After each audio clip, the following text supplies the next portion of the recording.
Folks, welcome inside the Parisi Palace, high above 3773 East Broadway. This is a live edition of the Jake Feinberg Show, coming to you on Power Talk. Please go to our website, powertalk.live. Download our free app and stream all of our live local programming, including Solomon on Blast, the Jim Parisi Show, and yours truly, the Jake Feinberg Show. And we can't thank you enough for making us part of your day today. And as I continue to traverse the lineage of all musics and go through and wade through the real leaders of our time in our cultural history, it is always a pleasure to be able to stretch out the lineage even farther as it relates to rhythm and blues, and what was originally known as race records. My guest is one of the most accomplished musicians. He had a day job for many years in the windy city of Chicago and down in Memphis while he was woodshedding and still cutting records for Vanguard Music, but he definitely lived an authentic blues life. It continued out on the left coast in San Francisco, and it continues today as he continues to inspire and cook with cats like Booker T. Jones on the bandstand. He is part of the lineage for future musicians' understanding of how real music is made. Charlie Musselwhite, welcome to the Jake Feinberg Show. Thank you very much. Thank you very much. Pleasure to be here. That's an honor.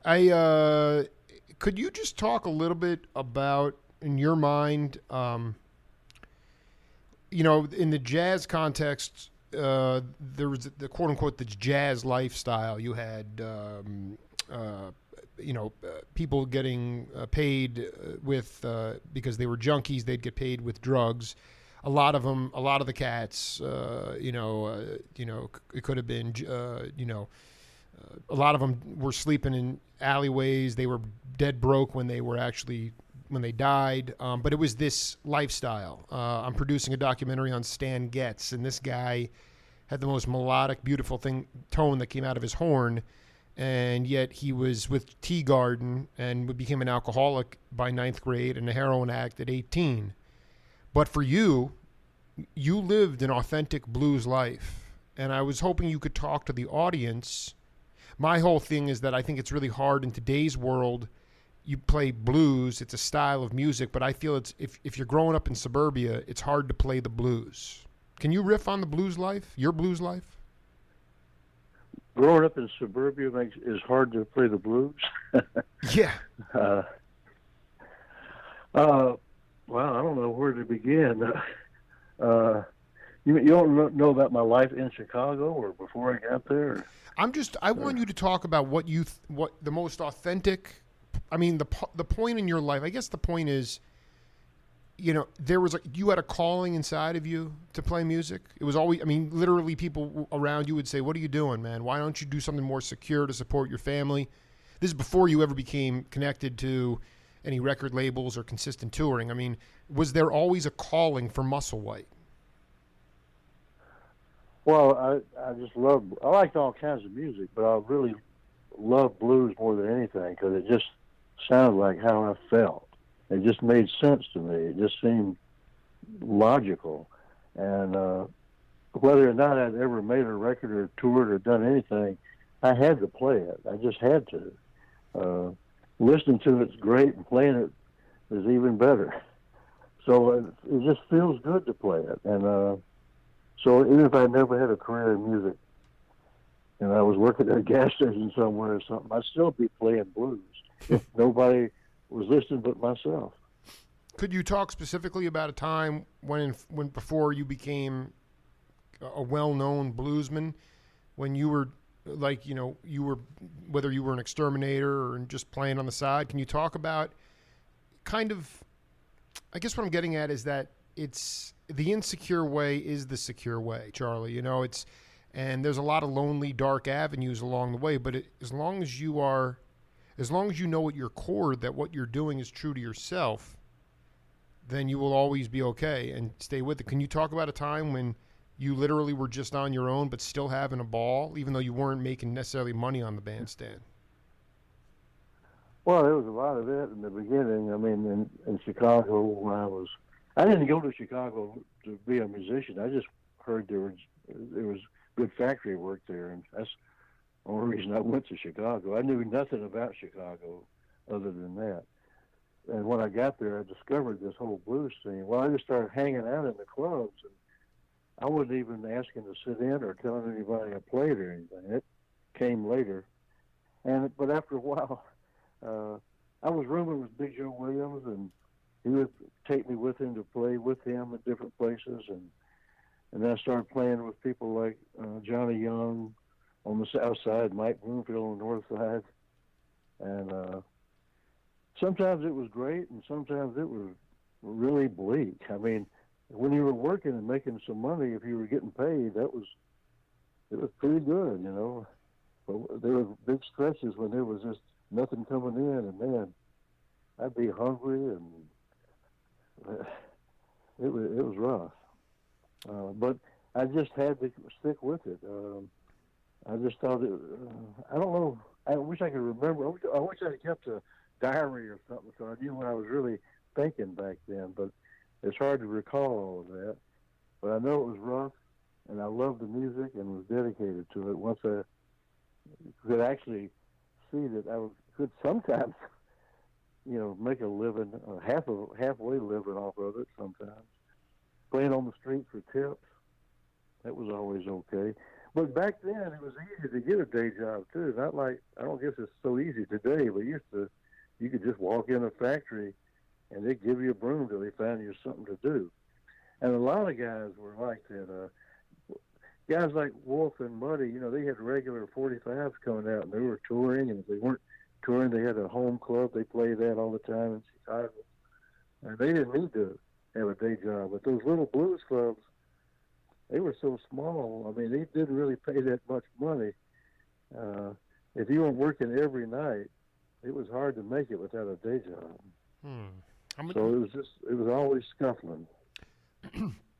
Was that I mean, when you talk to the Cats, you know, I remember talking to Phil Upchurch. I started my show 6 years ago, and Upchurch was one of my first guests, and he was coming up to Mississippi, and we always looked at it as we were talking about why St. Louis didn't become the blues hub, and Chicago did, and we thought maybe St. Louis was just had a little more cultural bias, but he also was going down to Market Street and seeing these blind dobro players playing for cups of change. Were you respected if you were starving to death and playing? Was that the lifestyle? Was that the way it was supposed to be? And were you considered, what's the right word here?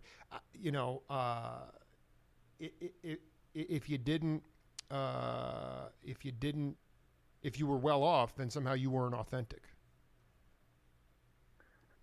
Well, I don't think anybody wanted to be hungry or poor, and if you were, you weren't advertising it.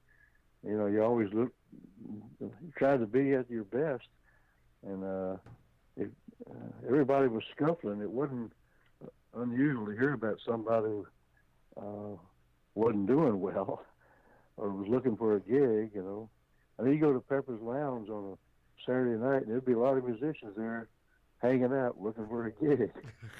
While Buddy was playing. I don't remember anybody specifically saying, "Oh well, you having a hard time makes you more authentic." If I'm, you know, you don't need to be hungry. You know, that's something you don't want to do. Well, I mean, I'm telling you, you know what it is like in the jazz community. Just as an example. Herbie Hancock's Mwandishi band in the early 70s, one of the cats, Eddie Henderson, who's a phenomenal trumpet player, was always seen as less than because he came from the middle class and didn't come from the ghetto. That's all I'm saying. I'm just trying to, you know what it is, like, that's my question. Like, I know you worked at that record store, but did you find yourself playing with Vaughn Freeman and George Freeman and those, did you wind up playing in jazz settings in Chicago? Because, I mean, you're obviously steeped in the blues and played with all the blues cats, but what about the jazzers? Well, for a while, me and Big Joe lived in Old Town, near the corner of Sugar and Wells. And at first, it was just kind of a neighborhood, but all of a sudden, it seemed like the tourists discovered Old Town, and all these little clubs started opening up and having live jazz. There was a Plug Nickel, the Crystal Pistol, and the Midas Touch, and I don't remember all the names of them, but I saw a lot of jazz live. You know, Jackie McLean and Joe DiOrio and guys like that. And also the guy that owned the record shop was named Bill Shavers. It was called Old Wells Records. And Bill and Joe and I had rooms behind the record shop. And Bill has had a record store back in the 50s, or maybe the 40s, or both, on the south side of Chicago. He said he had the biggest black-owned record store in Chicago at one time.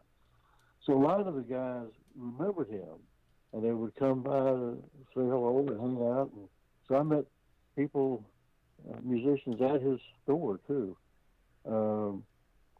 And in all the blues clubs, there was jazz on the jukeboxes, especially kind of blues jazz, like Brother Jack McDuff or Jimmy Smith. Oh, and guys I like love that. this. It's like the boogaloo stuff. The boogaloo. Yeah, Bobby Timmons. I listened to all of it for phrasing and soloing ideas on harmonica. That's where I got Cristo Redentor. As soon as I heard that, I could play that. I heard myself say. Wait a minute. Is that? Can I ask you? I'm sorry to sound naive here. Is that your original tune? No, I didn't write that. When I heard it. Did Harvey Mandel write that tune? Who wrote that tune originally? Duke Pearson wrote it. Dude, piano player. Dude, look at this. I mean, Musselwhite, this is why I'm so psyched to talk to you, man. You're talking about seeing Jackie McLean. Can you talk about, Bobby Timmons? I mean, these are some of the heaviest, and the blues, obviously the jazz came out of the blues and the spirituals. But the thing I wanted you to, I talked to Julian Priester, and he was in Chicago in the 50s. His dad was a preacher, and he grew up on spirituals, and he grew up playing with Muddy and with the bluesmen of Chicago, and he also wound up playing with Sun Ra. And what he was talking about with Sun Ra was that what Sun Ra really made them rely on, he was a trombone player, Julian Priester, and Priester said that what Sun, I remember him. Yeah. So he said that what Sun Ra was so liberating was that Sun Ra, he required you to have your own inner time feel, meaning you were not reliant on the rhythm section to keep time. And that freed up the rhythm section to play melodically, not just keep time. And I just wanted you to talk. I wanted you to talk a little bit about Charlie Musselwhite, how you developed time feel. I know it was probably a natural thing, but we are in this age of machines and digitization, and every drummer is different, and every drummer, the pulse comes from the heart. And I wanted you to talk about how you really learned to develop your own time feel on the bandstand. I'm still working on that. I knew some musicians that told me that they actually counted while they were playing. I don't know how they could do that. I just go by the feel. I can feel if it's moving, it's not staying on the beat. I've never counted. I mean, playing with a metronome, I guess, helps, but I've never been able to be that good at doing stuff like that. Guess I should, though. Should give it a whirl one day. Well, I mean, what was the? I'm still learning. No, I dig. Of course, you are always. This is what I love talking to you cats about, because you've been playing for 60 years and you're still learning, and I love it. And yeah, lifelong learner. Lifelong learner, Musselwhite. But here's the deal: like, who were some of those drummers? What the other thing is, like, how in the Chicago blues context, there were so many different shuffles, and again, I can't. I want to make this clear, but how did the drummers use the bass drum, not just 4 on the floor or keeping time, but how they might have feathered it or used it as rebound? Who were some of those drummers that you really had to, your ears really stretched out because they had such a unique style? Like McDuff had Joe Dukes. And Oh, I used to play with Joe Dukes. You played with Joe Dukes? Oh my God! That's why you and Booker T are so tight, right? Because Joe Dukes was the drummer back then. I don't know about a connection with him and Booker T, but I remember when I'd stand in front of Joe's bass drum.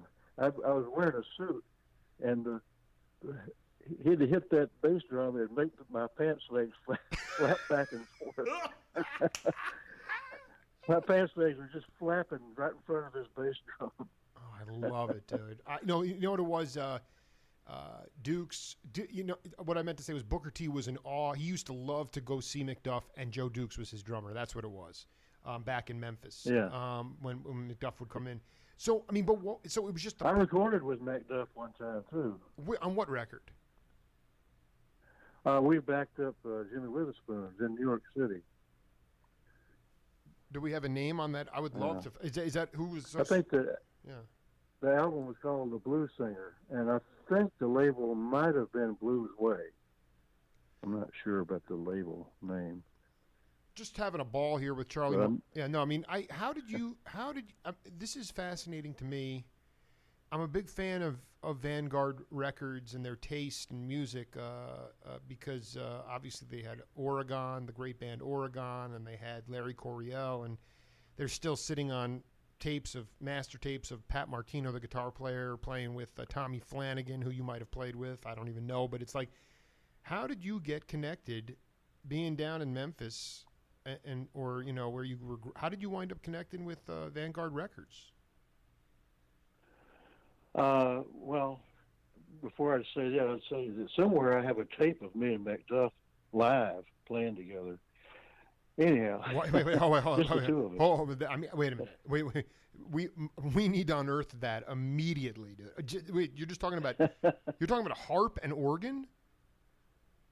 Yeah, it was a slow blues. And he was kicking pedals. Was he long, slow blues? And he was kicking pedals. Oh yeah, he could. Oh yeah, he did that like nobody. I mean, he was good on that bass. But after I got to Chicago, wow. Sam Charles would come through every now and then. He would stop in at the Jazz Record Mart and get some records and find out what was going on. And I knew who was playing and where they were playing, and he'd get me to take him to places to see different people. And then he heard me and Walter Horton playing together, and that's where he got the idea to record us together. When he did that series called Chicago the Blues Today, it was 3 albums, and had many of the local guys that were working, like Otis Rush and J.B. Hutto and Johnny Littlejohn, and so and then after that did pretty well, and he asked me if I wanted to make an album, and I said, yeah, sure. I ain't doing nothing else. And I remember they had to rent me an amp for that recording session, and I was thinking, man, I'll be glad when the union gets my check so I can get my own amp, a good amp. But when my check came, it was for 36 cents. They had deducted everything they could possibly think of out of my check. And so that's what I got. 30? Wait, okay. And we did that album. Yeah, go ahead. We did the entire album in under 3 hours. I just want to be clear. We're talking about Stand Back here? Yeah.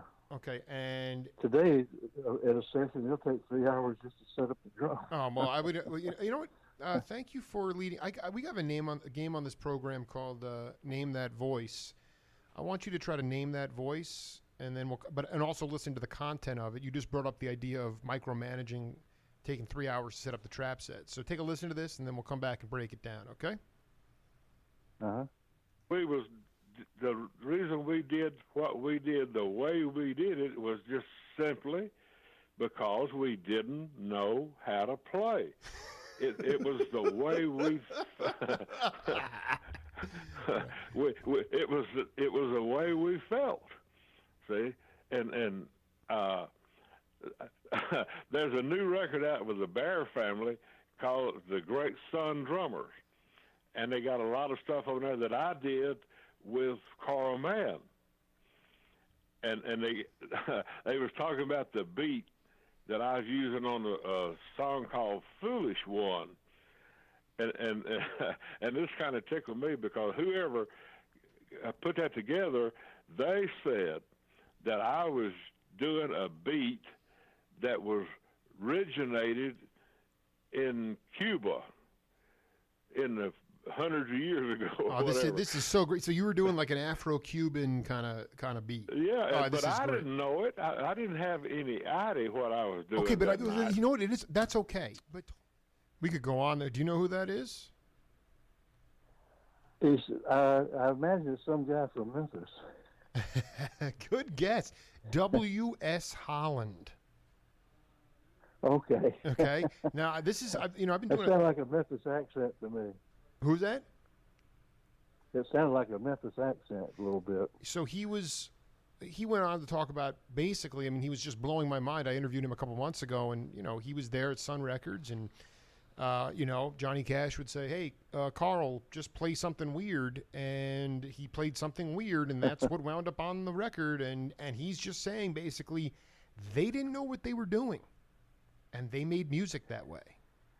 And so, well, they knew how to do what they were doing, but they didn't have a name for it or something. well, so, I mean, listen. The point is that there was a lot. I mean, there were so many cats that were basically. Charlie, that was my question. Is that do you think? Because the vocabulary, like your legacy to me is that you were a bluesman within this melting pot of music before labels became very sort of, they separated music, and so you're on the blues side and you're on the soul funk side and you're on the jazz side, and you've stretched the vocabulary, and the music was being created communally on the street, and now it's being created in academia. And like my generation, I'm 39. Younger generations, we like to micromanage a lot more. Like you said, we take 3 hours to just get up the drum sound. Do you think that and most cats wind up going off to school or academia to get a degree in music? And I just don't think that the vocabulary of music can grow in academia. And I wanted to ask you about a time in music when you really heard the stretching, like when you were talking about McDuff and you playing the duo. But can you talk about how you helped increase the vocabulary of American music? Well, I think this will answer your question. When I was still in Memphis, I was going around to junk stores and used furniture stores looking for old blues records. Anything else I came across that looked interesting, I'd get that too. I mean, they were only like a nickel or something. These 78s, nobody wanted them anymore. So I discovered a lot of music that ordinarily I would never have heard on the radio or anywhere else, like Greek music and Arabic music and Cuban music, and later actually ended up recording with the Cuban band and touring with them. Really? Called Quarteto Patria from the east end of Cuba, there, Santiago de Cuba. Wow. Eliana Sochoa, the Quarteto Patria. And we had a hell of a good time together. I don't speak that much Spanish, and they didn't speak any English, but we got along perfectly well when it came to playing. Yeah, it was the feel. Yeah. And we toured Europe and Scandinavia and Spain and Mexico, and even had a couple of gigs in California. Were you? And I'm still in touch with them. Were you diving? You were diving into the folkways records. You were getting the Arabic music and the Middle Eastern music when you're talking about finding these records. Because I mean, this stuff wasn't pressed on. Well, it wasn't. I know that the folkways label. I didn't know about it then. That was vinyl. This is old shellac 78s. I would find shellac. Dusty You were finding Greek and Arabic 78s. Oh yeah, all kinds of weird stuff. You never know what you come across. And I don't know where these people that got them. They just ended up in these junk stores, and maybe they were travelers or something. I don't know where they came from, but I would find all kind of comedy things and all just vaudeville routines and all kind of weird stuff you'd find in these stores. Just stacks and stacks of old 78s. I'd just sit there and go through them and pull out anything that looked interesting and take it home. Wow. So I came to the conclusion at some point that I noticed a lot of, like, say, Greek music, it had a feel to it that reminded me of blues. Even the scales they were using.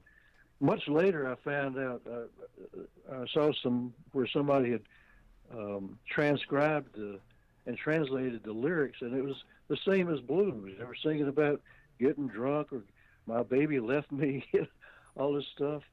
And it's like I came to the conclusion that all cultures around the world have their music of lament about my baby left me, or she came back and it was worse. Oh, I dig.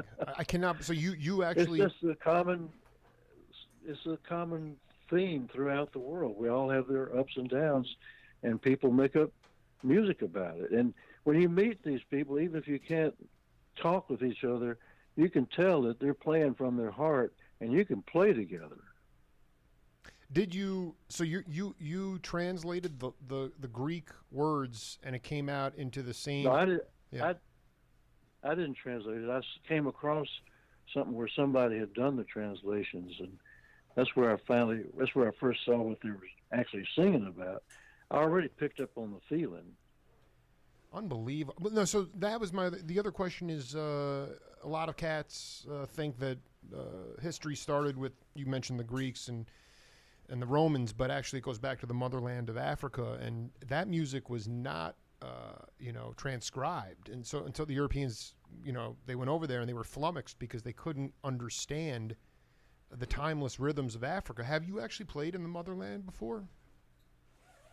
I haven't been to Africa, but I have heard a theory that the blues scale actually goes way back to a gypsy music of somewhere in India. And as they started migrating west, every place they went, like through Greece and Africa and Arabia, they left that scale they were using, got translated into the local music everywhere they went, and that is where the blues scale came from. I don't know if that's for the real story, but that's a theory I heard. Well, what do you think about that theory? Well, I don't know. There's a lot of theories. It kind of makes sense, I've heard gypsy players on the streets of Europe, and wow, there's some heavy stuff they're playing. It's really just filled with emotion. It's and like flamenco. Boy, that's some bluesy stuff if I ever heard it. And real powerful, tough music, and they're singing about the same stuff too. My baby left me. I knew a man that who taught music in college. He was a kind of a jazz player on the side, but he ended up being a teacher. And he said the short answer was that it was blues came from African rhythms and European harmony. That's right. When they came together, it sparked the blues. Some people would say that was jazz too, is the African rhythms and the yeah. It's interesting. Well, jazz came out of blues, and I think all good jazz players, the best ones, started off playing blues. Right, and because they got that flavor. Were you? If you can hear a guy, if he's classically trained, you can hear it in his playing. It's much more stiff and brittle and almost like too precise. It doesn't like slur it in places where a guy that comes out of blues would. I just want to know, I wanted to spend and we might need to do a part 2 on this, but I really wanted to spend a lot of time talking about the serious gut bucket players in Oakland like Eugene Blacknell and Johnny Talbot, John Turk. Johnny Hartzman, like these guys, to me, they are honestly the heroes of American society. It's not, these sort of, cultural race issues that we're dealing with today and the people that are speaking out about them. These guys were, when you went out to San Francisco, the blues scene was already firmly established in Chicago, and you went out there. And I just want you to paint the picture of that regional music sound, how it was different from Chicago. I know that Graham eventually brought out Howlin' Wolf and Muddy and those cats and exposed them to the psychedelic rock scene. But what was the flavor of the Oakland regional sound? And could you talk about how you connected with cats like Hartzman and Blacknell and those guys? Well, first of all, I probably never would have left Chicago if they hadn't had the underground radio out on the West Coast. They were playing. Those guys just brought records from home and played whatever they wanted to play. And they were playing, hillbilly and blues and gospel or jazz and just anything. And you actually could walk into one of those stations with your own records from home or ones you made, and they'd play those too. I mean, it was wide open. They weren't playing me on the radio in Chicago, but they were playing me on the radio out there. And I guess that's what brought me and a whole lot of other people out to the West Coast, because after they heard us on the radio, we had a following, and then we could get all these club gigs, and the whole West Coast was just really the place to be. There was plenty of work. And a guy like Bill Graham, he would book, everybody just trusted him they would just go no matter if they knew who was playing or not, because they trusted his taste, and his lineups would sometimes they could be like B.B. King and Ravi Shankar or something. Absolutely. This is the most exactly. And a hippie band. Yeah, no, it was Musselwhite. It was Musselwhite, Tiny Tim, and the Preservation Hall Jazz Band. It was ridiculous. But they just mixed it all up, and it worked. Everybody was wide open to that. The whole hippie scene, everybody was open to all of that. Being a it radio, was really a great time. Being a radio journalist, though, I want to make this clear. There were underground stations on the West Coast that were hearing you, or vice versa. Yeah, they were playing me on the radio. I didn't know about it till I got out there. Okay, so I just want to take this one step at a time. Your Stand Back comes out, or another album comes out, and they're getting these records, and they're playing them on what kinds of stations exactly? I mean, it was like, which stations were you getting airplay on, even though you didn't know at the time? I think one of them was called KMPX. Wow. Holy cow. Big Bill Donahue and a guy named Vaco were the DJs. Vaco. Okay, because I've interviewed Dusty Street, and Vaco was like, Vaco, that one record, Vaco was, how amazing was that feeling when you came out there and, did somebody walk up to you like Talbot or, Blacknell or somebody and say, hey, man, we know who you are. We've heard you on the radio. Well, it was just a really great time. I mean, it reinforced your feelings about the situation. John Handy was on the scene there too. I remember, I still run into him sometimes in San Francisco at the Jazz Center over there. But it was just a real fertile time, and people were mixing it up, and it was so much fun. I mean, it was really something. Dusty Street could tell you more about the underground radio than I can. Well, she probably could give you way more details. Why did you? So I remember her too on the radio. Oh, she was pivotal. I mean, it was almost before it was free form radio. I mean, you'd hear, classical music and Mahavishnu Orchestra, and then you'd hear, some sort of Pete Seeger back to back to back. There was, your ears were wide open. But I guess the question is, what was it, Goldberg? Like, did you guys make a mass exodus together with Bloomfield out there? I'm really curious about how, even though you didn't know at the time, you were getting hip to it, because those cats would come and say, "Oh, this is a great scene out there." Why did you actually wind up moving there?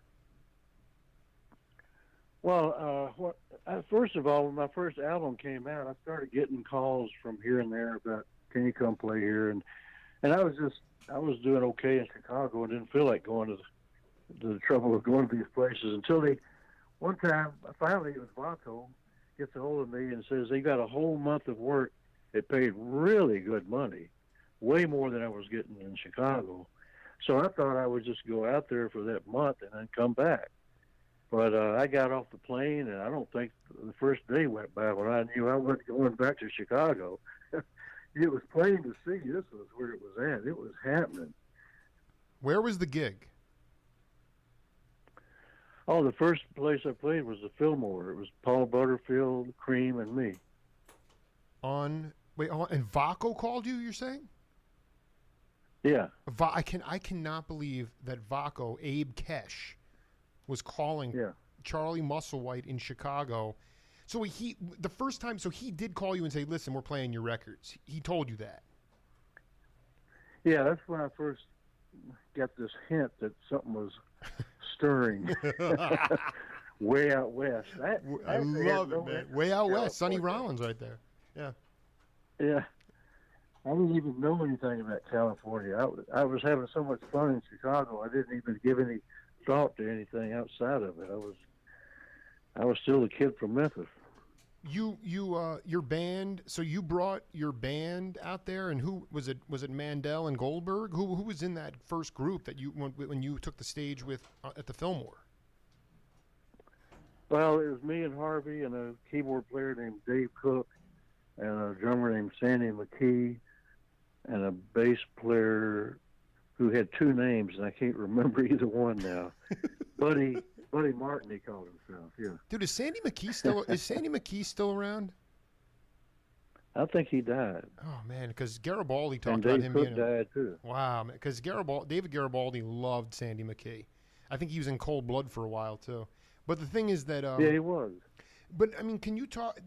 Graham was fully established in the Fillmore at that point, because I've been talking to Johnny Talbot, and he's hesitant to tell me the true story, but you know, Graham, that was all a black circuit for a long period of time. Martinez, Hayward, Concord, it was James Brown and the Flames, it was Johnny Talbot and the Thangs, it was Dyke and the Blazers, and the guy who ran the whole thing was Charles Sullivan.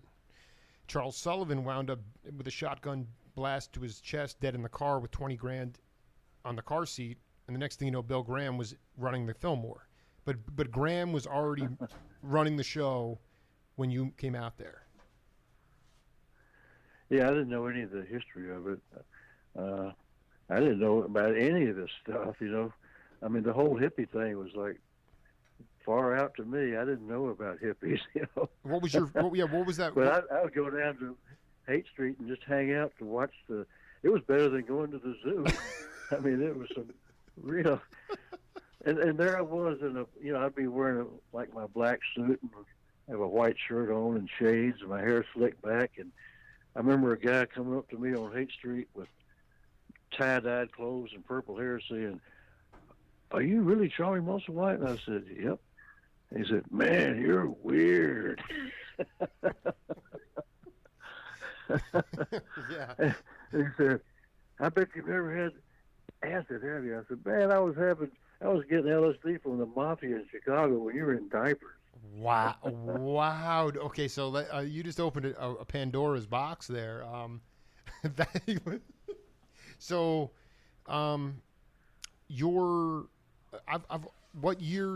When did you actually move to Chicago?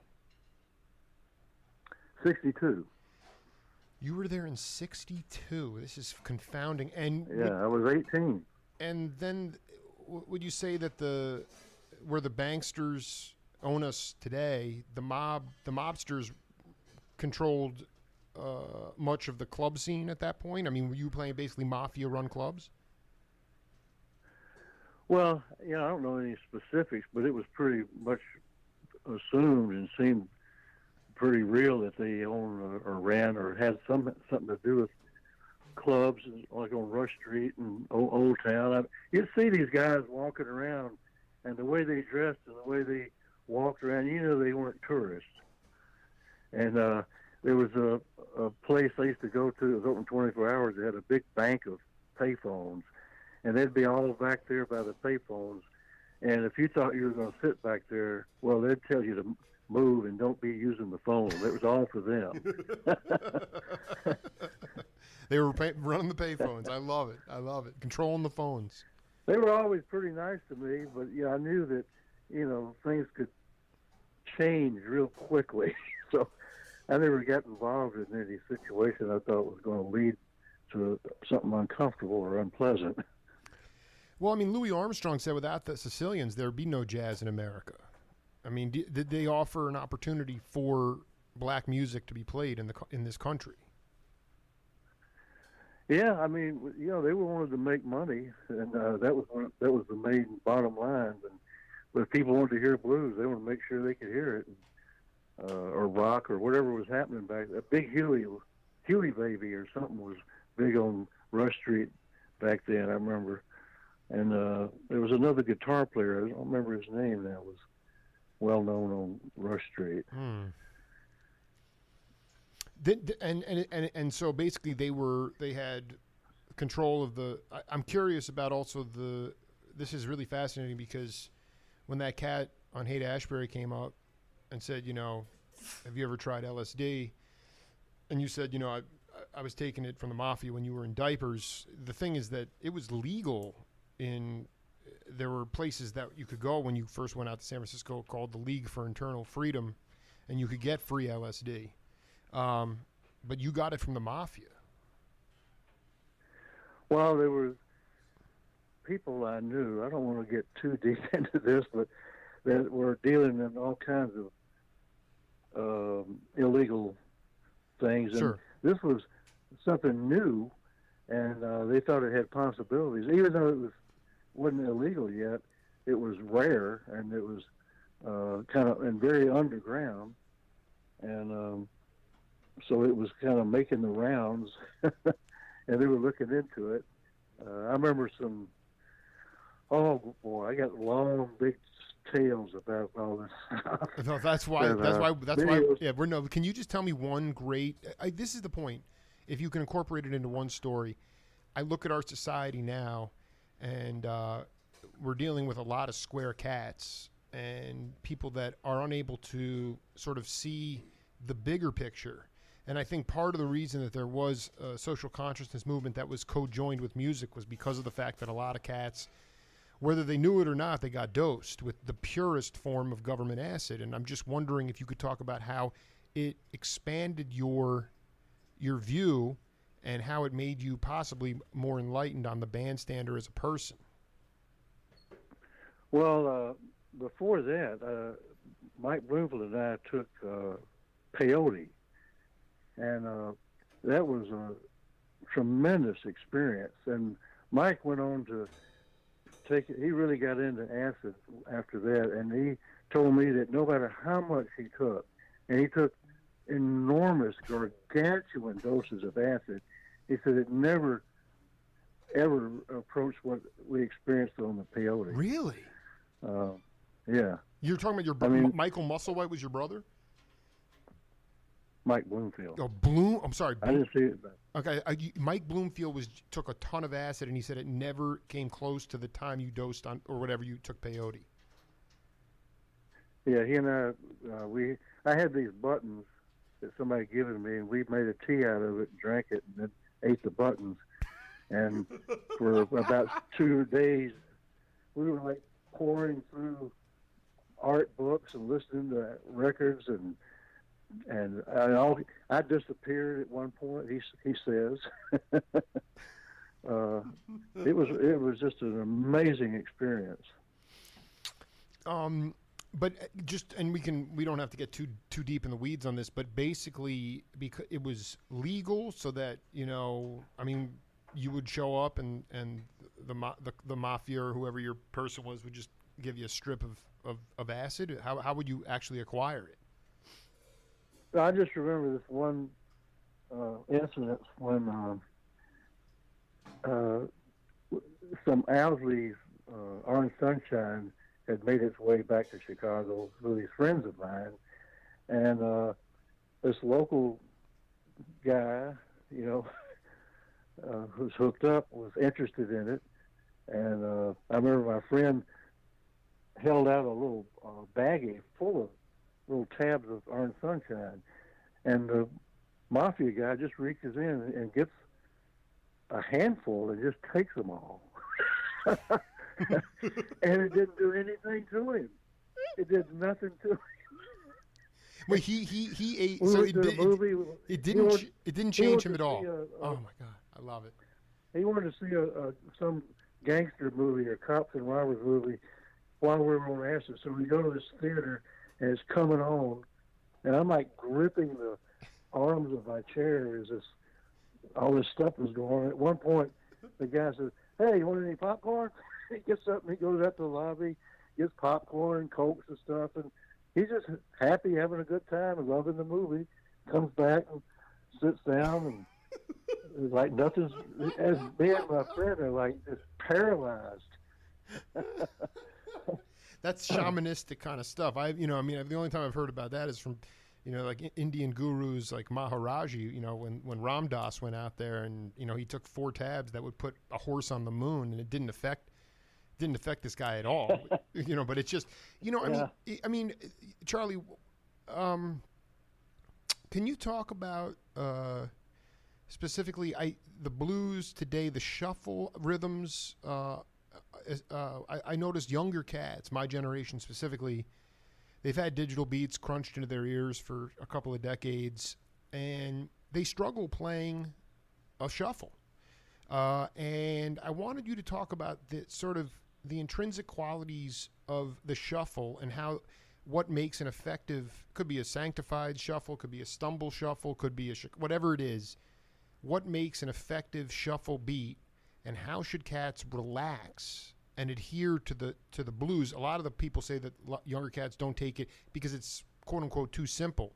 So and a lot of people want to be busy on the trap set. Now they want to play a lot of notes. And I just wanted you to talk a little bit about what the qualities of a really burning shuffle beat. Well, there's 2 things here to talk about. First is this playing all these notes business. I know there's a lot of guys that have all this amazing technique, and they can play thousands of notes. But at the end, you're thinking, well, that's cool, but where's the music? That's right, man. That's right. Where's the feeling? It's like somebody has a huge vocabulary and nothing to say. Yeah, I dig. And no, you wind up. So Yeah, go ahead.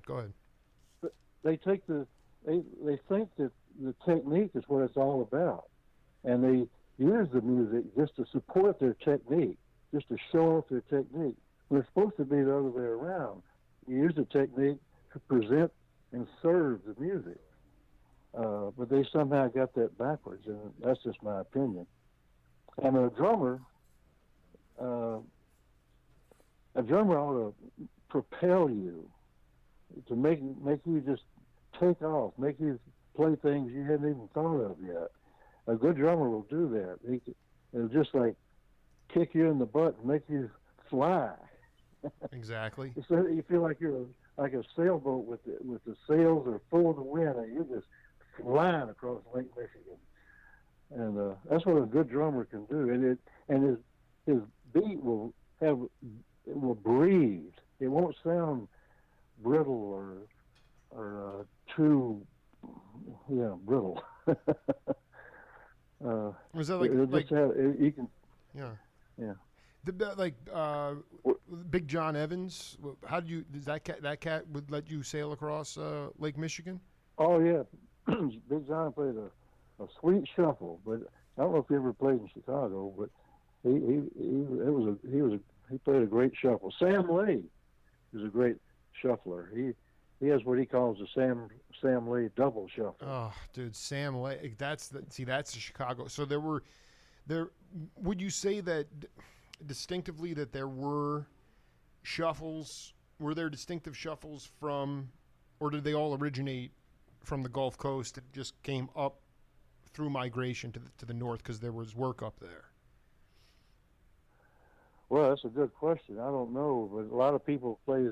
You could have a dozen people playing a shuffle. They all have their own way of doing it. It's a real personal thing. You put your stamp on it. Everybody has something to offer when they're playing from their heart, and it makes it unique to them. Did you wind up going down? Were you in like the San Jose scene with Mel Brown and those cats? I mean, did you get to play with those cats? Yeah, I remember Mel. I lived in San Jose for a while, and then last time I saw him, he was living in Canada.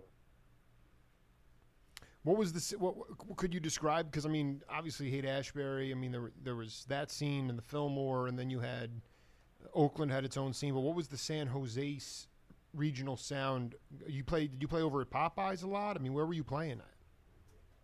Well, really, where there was to me, I thought the bluesiest part of the Bay Area was in Richmond because you had a lot of blues clubs over there, like the Ritz Club and the Vendome or something, the Vagabond or something. I can't even remember the names of all those clubs, but I was living in Richmond at that time, and I lived on a street that was so bad that my daughter was coming home from school. If she got a ride, the teacher wouldn't take her down my street. They said, "No, you got to get out of here." Or if they came down the street, just lock all your doors, you know. But we didn't mind. Anyhow, it was a lot of blues. Johnny Hartson played around Richmond, and Little Joe Blue, and a whole lot of guys. This Johnny Waters, and I forget all who played over there. But it was, to me, that's where most of the blues was in the Bay Area. The really concentrated right there in Richmond. And it was rough. That's why a lot of people never went over there and knew about it. Right. It was rough, but that's what I was getting at before was that blues lifestyle. I mean, that's what it was, right? I mean, if you wanted to go in there and check it out, you would be safe, but it was rugged, right? Well, I lived there, you know. I went where I wanted to go and hung out, and people knew I would live there. But one day they had a shooting in my front yard right in the middle of the afternoon. And I thought, well, you know, the rent's cheap, but I can't raise a family here. I got to see if I can do something better. And that's when I moved to Santa Rosa. You know, one thing I wanted to ask you about, he's left us. Could you talk about the musical legacy of Lou Soloff? Did you meet him in Chicago? Oh, the trumpet player. I met him in New York City. We recorded together. The first time? Yeah, I saw him a few times else. In our travels, we'd run into each other. I think the last time I saw him was at an airport. I see a lot of people at the airport. Yeah, you're still. I mean, before we wrap up part one here, I got a gospel quartet coming into the studio live right now. But can you just? I love gospel. Oh well, yeah. I mean, especially the real deal, the real deal stuff. Oh yeah. Charlie, can you just talk to the audience about? I mean, just off air, Charlie and I have been talking and trying to set up a date to do this interview, and you're like, well, I got to do this festival, and I'm going there, and you're such a gentleman. You're like, I'm not trying to be difficult. I'm just busy. And what do you got coming up? This any gigs you want to plug right now that are coming up on your schedule? Well, there's a 2-month tour called the Take Me to the River tour with Bobby Rush and William Bell, and it's from the. See, there's a documentary called Take Me to the River about music from Memphis. Sure. And now this is the tour that supports that movie, or vice versa, and this is going to be interesting. And I'm doing 3 movies this year.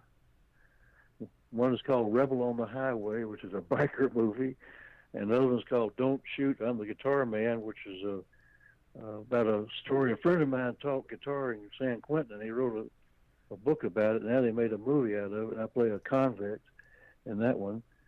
And another one called Windows on the World, I play a rancher who comes across some illegal aliens and helps them. What, so you actually have your hand in acting as well? Yeah. Well, it ain't really acting. It's just I just learned the lines and say them. I can't really say I'm an actor, but I'm just being me. Wow. So when is that stuff going to hit the theaters this year? Or is it going to come out on? That's fascinating. Well, Rebel on the Highway is supposed to premiere in Milwaukee real soon. I don't know the date, and they're still working on Don't Shoot, I'm the Guitar Man, and Windows on the World is still in production. Also, I mean, I've talked to cats quite a bit about just the salvation of music, and would you have been content just being an exterminator and playing on the side? I mean, I guess what I'm getting at is that if you didn't have music spiritually, would you die? I mean, you continue to be thriving. You're sharp. You're dealing with my, free stream of consciousness radio show. You're just right in it, man. I mean, how have you stayed so sharp for all these years? And would you die if you didn't have music spiritually? Well, I think I gotta have music. It really feeds the heart and soul. I don't know how I'd get along without it. I can't imagine that. I mean, like I said before, if I was working at a gas station, I'd still be playing, and even if nobody heard me but me. That's right. That's all. Yeah, it's part of everyday living. You gotta have it. I remember going to see live gospel in Memphis at tent meetings, and I wasn't ever a big churchgoer, but I loved to go hear the music, the singing. And they roll up the sides of the tent so you could, because it's too hot to have the sides down, and I could just drive up and sit in my car next to the tent. A lot of people would do that, and listen to the service and listen to the music, and that was really some of the most moving music. And these are just people from the neighborhood singing. Just people would come to the service and join in. And there was no trap set, right? I mean, it was hand clapping, tambourines, and sticks and things like that? I think there might have been a guitar sometimes. Mostly it was a keyboard. Wow. I don't remember a band of any kind, really. Charlie, I'd love to do part 2 with you. I feel I have more to cover with you. We were kind of jumping all over the place, but I really had a ball with you today, man. I got one last thing. Yeah. I have a new album coming out with Ben Harper, and it'll be on the Anti label, and I'm really looking forward to that. This going to be even way better than their first one, which was really great. Well, that's great. It won a Grammy. Well, you're still cooking, Charlie, and it was such a high honor to connect with you, man. I'll get you a copy of this as soon as possible, and I'll be transmitting some of these stories all over new media later, so I'm sure people will be enjoying some of that. I mean, and also if there's really, I mean, I would love to unearth that McDuff Musselwhite duo. It sounds ridiculous. I mean, if there's tapes of it, we got to get it out, man. I'm just saying, for younger peeps, they got to hear this stuff, man. They got to know how the lineage of music and how real music is created. Period. And you're one of those cats. So I mean, if you can find the analog cassette, let me know. Well, I really applaud what you're doing, and I like your approach here a lot. I hope I can find that tape too. I think it's on a reel-to-reel. I don't think I think this is pre-cassette days. Oh yeah, well no, and coming from you, my point of view is, I mean, it's a Bobby Timmons, Ahmad Jamal. We didn't even talk about Ahmad. He was one of the guys that started Chess Records. But Charlie Musselwhite, such an honor, my friend. We'll be in touch, and have a beautiful day. Ahmad Jamal's real name was Fritz Jones. I'm sorry, Fritz Jones? Yeah. Oh, okay, great trivia question right there. Unbelievable. All right, my man. I enjoyed it too, and I look forward to the next time. All right, my man. Be good. Stay in touch. Cheers. Later. I will. Bye-bye. Bye. Bye. Bye.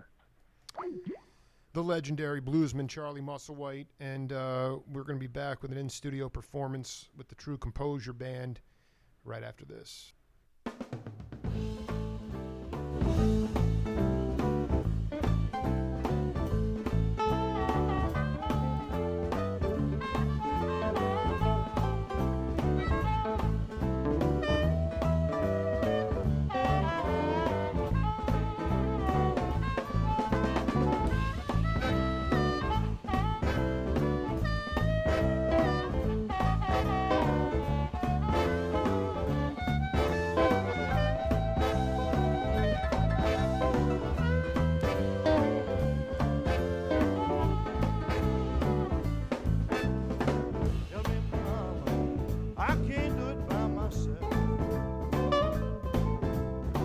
Help me, mama.